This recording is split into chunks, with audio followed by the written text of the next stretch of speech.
नमस्कार प्रिय छात्रों एवं छात्राओं। आज हम सभी लोग पढ़ेंगे हिंदी व्याकरण की भूमिका को समझेंगे।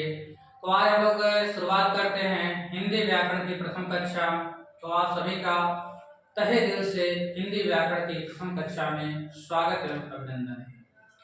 तो आज सर्वप्रथम हम लोग जानेंगे हिंदी भाषा के भूमिका के तौर पर कि सर्वप्रथम हिंदी व्याकरण को पढ़ा कैसे जाए, क्योंकि अधिकाधिक प्रकरणों को अधिकाधिक टॉपिक को कैसे पढ़ा जाए इस बारे में विचारधारा हमारी सुसंगठित एवं सुव्यवस्थित होनी चाहिए। अतः सबसे पहले हम सभी लोग हिंदी व्याकरण को कैसे पढ़ा जाए उसका पहले अध्ययन समझेंगे, फिर आगे आगे की प्रक्रिया को बढ़ाएंगे। तो सर्वप्रथम बात की जाए यदि व्याकरण की, देखिए सर्वप्रथम यदि व्याकरण की हम बात करते हैं तो व्याकरण को हम दो भागों में जैसे देखेंगे। सर्वप्रथम यदि किसी भी व्यक्ति का जन्म होता है, जन्म होने के पश्चात उसके नामकरण इत्यादि संस्कार किए जाते हैं, यानी कि सबसे पहले जन्म कैसे होता है उसी प्रकार से पूरी भाषा में शब्दों का ही चयन होता है, शब्दों का ही अपना स्थायित्व है, उसका सत्ता है। तो सबसे पहले हम जानेंगे शब्द क्या है, शब्दों की सत्ता क्या है। तो सबसे पहले शब्दों की सत्ता को जानने से पहले उसको बात यह आती है कि शब्द बना कैसे है। तो फिर उसके बारे में हम जो है उसकी चर्चा करेंगे, उसकी विश्लेषणात्मक व्याख्या करेंगे। इस नाते से सबसे पहले व्याकरण का यदि कोई भाग बनता है तो इसके हम दो भाग में करते हैं। इसमें से पहला वाला जो भाग है उसे कहते हैं व्युत्पत्ति पक्ष। क्या कहते हैं? व्युत्पत्ति पक्ष कहते हैं। और दूसरा तो आपका व्याख्या दूसरा है व्याख्यात्मक पक्ष। व्याख्यात्मक पक्ष, यह दो आपके हिंदी व्याकरण के मुख्यतः दो भाग हैं। जब से सर्वप्रथम हम लोग पढ़ेंगे कि अब बात आती है कि व्युत्पत्ति पक्ष में कौन कौन से टॉपिक हैं, व्याख्यात्मक पक्ष में कौन कौन से टॉपिक है, तो उसको जानने से पहले हम सब समझते हैं व्युत्पत्ति का मतलब क्या होता है। देखिएगा, अच्छा व्युत्पत्ति शब्द को देखेंगे तो यह शब्द बना है व्युत्पत्ति। उत्पत्ति व्युत्पत्ति आपका है और उत्पत्ति मूल शब्द है। इसमें भी उदक है, फिर पत है, फिर ती है इत्यादि उन्हें जाना है। लेकिन विशेष प्रकार की उत्पत्ति को हम क्या कहते हैं? व्युत्पत्ति कहते हैं। इसका जो इंग्लिश में फॉर्मेशन है उसे कहते हैं वर्ड फॉर्मेशन। वर्ड फॉर्मेशन, ये वर्ड फॉर्मेशन क्या होता है तो थोड़ा बहुत इंग्लिश से समझते हैं कि जैसे मान लीजिए कोई लिखा हुआ है, जिसे टीचर लिखा हुआ है, तो टीचर में देखेंगे जो टीच है आपका उसमें ई अधूरा है, तो टीच तो आपका रूट वर्ड है और ई अधूरा आपका क्या है? सफिक्स है। क्या है? सफिक्स है, यानी कि इसे कहते हैं वर्ड फॉर्मेशन। ठीक इसी प्रकार से हिंदी व्याकरण की जनगणना में इसी प्रकार के शब्दों का प्रयोग चयन है।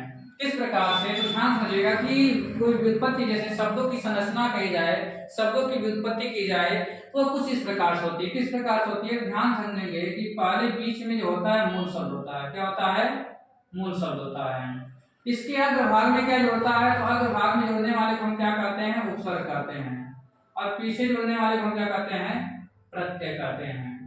तो ये आपकी शब्द की संरचना, ये हिंदी में वर्ड फॉर्मेशन है, यानी कि ये हिंदी में व्युत्पत्ति यदि किसी शब्द की बतानी हो इसे हम इसका प्रयोग करेंगे।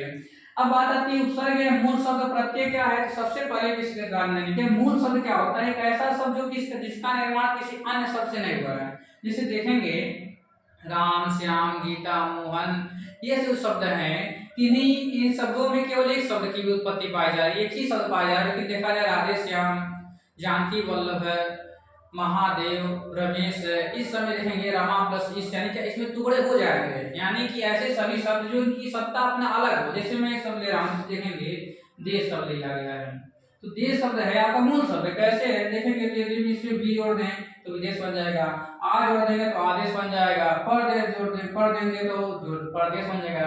यानी ये मूल शब्द है, यानी कि एक ऐसा शब्द जिससे अधिकाधिक शब्दों का निर्माण हो सके उसे हम मूल शब्द कहते हैं। और आगे संस्कृत में जाएंगे तो जितने भी धातु होते हैं, जितने भी क्रियापद होते हैं उन्हें हम मूल शब्द कहते हैं। अब बात आती है मूल शब्द किसे कहते हैं। तो पूरे एक पंक्ति में कहा जाए तो मूल शब्द एक ऐसा शब्द होता है जो किसी भी शब्द का क्या होता है? रूट वर्ड होता है, उसका मूल होता है, जिससे पूरा शब्द बना होता है, जिसकी सत्ता उसी शब्द पर टिकी रहती है। उन सभी शब्दों को मूल शब्द कहते हैं। या सीधे सीधी बात की जाए कि ऐसे सभी शब्द जिनसे अधिकाधिक शब्द बन सकते हैं उन्हें हम मूल शब्द कहते हैं। अब ये मूल शब्द के आगे जो जुड़ता है ये आपका जो शब्द नहीं होता शब्दांश होता है। ये दोनों जो चीज हैं ये आपके शब्दांश होते हैं। क्या होते हैं?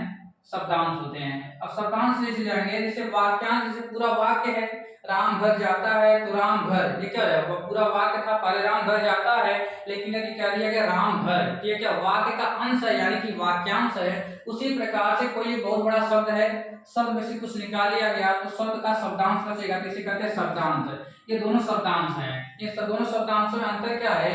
जो उपसर्ग वाला शब्दांश है ये आगे जुड़ता है मूल शब्द के, और ये जो प्रत्यय वाला उपसर्ग शब्दांश है वह आपके मूल शब्द के पीछे जुड़ता है। जैसे मैं उदाहरण स्वरूप बताता हूँ, जैसे देखेंगे जानकी जो शब्द है इसका जो मूल शब्द है वह जनक है और ई है। अब यदि देखा जाए आदेश, इसमें क्या है? आ है प्लस क्या है? देश है। यहाँ पर देश आपका मूल शब्द है, मूल शब्द के आगे जुड़ने वाले शब्दांश को क्या कहते हैं? उपसर्ग कहते हैं। और मूल शब्द के पीछे जुड़ने वाले हम शब्दांश को क्या कहते हैं? प्रत्यय कहते हैं। तो ये कहता है क्या? ये आपका वर्ड फॉर्मेशन है। क्या है? वर्ड फॉर्मेशन यानी कि शब्दों की उत्पत्ति। अब बात आती है शब्दों की उत्पत्ति कहते किसे है? एक शब्द में कहा जाए या एक पूरे वाक्य में कहा जाए परिभाषा रूप में, तो शब्दों की व्युत्पत्ति से तात्पर्य उनमें किसी शब्द में कौन सा उपसर्ग है, कौन सा प्रत्यय, कौन सा मूल शब्द है, कौन सी संधि प्रक्रिया हुई है, क्या समास है, सभी चीज की जो व्याख्या करता है उस शब्द को हम क्या कहते हैं? व्युत्पत्ति कहते हैं। यानी कि व्युत्पत्ति पूरे शब्द का क्या करता है? एक प्रकार से कह सकते हैं पोस्टमार्टम करता है। तो व्युत्पत्ति हमारे लिए बहुत जानना आवश्यक है।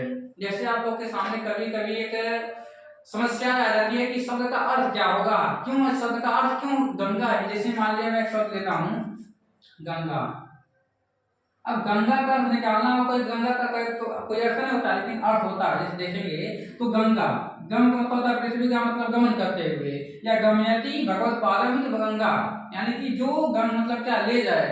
गम मतलब क्या? ले जाए। और गम मतलब भगवत पाद मतलब कि भगवान के चरणों तक जो ले जाए, क्योंकि आपको पता है गंगा जो नदी है वह भगवान विष्णु के चरण कमलों से निकली हुई है।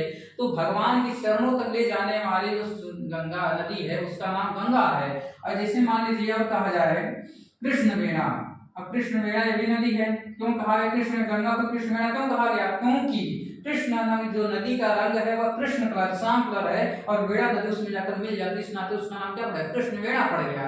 अब यह कौन बताता है? ऐसी व्याख्या कहाँ मिलेगी? जब हम किसी शब्द की व्युत्पत्ति जान लेंगे तो यह व्याख्या मिलेगी। यानी कि व्युत्पत्ति जानना हमारे लिए परम आवश्यक है।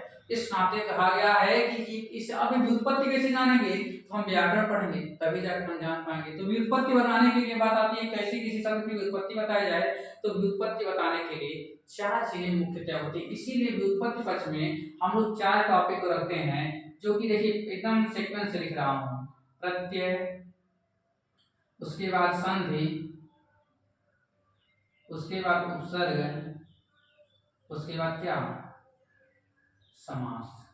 यानी कि ये चार टॉपिक जो देखिए, पहली बात तो इन दो चारों का क्रम निश्चित करके मैं बता रहा हूँ कि पहले इसको पढ़ेंगे फिर इसको पढ़ेंगे फिर इसको पढ़ेंगे। यानी कि ये सीक्वेंस चलेंगे। किसी चीज को यदि हमें सुचारू रूप से चलाते हैं, एक तरीके से चलाते हैं तो अच्छी बात होती है, लेकिन उसी को हम बेढंगे तरीके से पढ़ते हैं तो वह समझ नहीं आता। इस कारण से हमें इन टॉपिक को, इन प्रकरणों को अच्छी प्रकार से सीक्वेंस अनुक्रम करते हुए हम लोग पढ़ेंगे। तो सीधी सीधी बात करें तो व्युत्पत्ति पक्ष में आपके 4 टॉपिक आते हैं, प्रत्यय, संधि, उपसर्ग, समास। अब देखिएगा ये तो हो गया। अब बात आती है जैसे मान लीजिए कोई शब्द बन गया, ये जानकी शब्द था बन गया।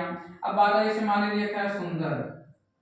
ये सुंदर क्या विशेषण है? अब कैसे सुंदर में विशेषण यदि हम ता जोड़ दें, जब ता जोड़ने से क्या हो जाता है? अब ता लेकर जो है सुंदरता बन जाएगा, यानी सुंदरता बनेगा तो सुंदरता क्या? भाववाचक संज्ञा है। तो व्याख्या ये शब्द तो बन गया, सुंदर प्लस सुंदर मूल शब्दता प्रत्यय है। अब जब जोड़ दिया गया तो ये सुंदरता शब्द बन गया। अब शब्द क्या करेंगे? व्याख्या करेंगे। अब व्याख्या में क्या आते हैं? आपके सारे जितने भी शब्द विचार के टॉपिक हैं, जितने भी शब्द विचार के अंतर संधि समान, इन 4 टॉपिक को छोड़ करके जितने भी प्रकरण बनते हैं सब इस व्याख्यात्मक पक्ष में आ जाते हैं। अनेकार्थी शब्द इत्यादि जितने भी आएंगे, शब्द विचार के जितने भी प्रकरण रहेंगे आपके सब इसमें आ जाते हैं। तो आज की कक्षा हमने यही जाना कि व्याकरण के 2 भाग होते हैं, एक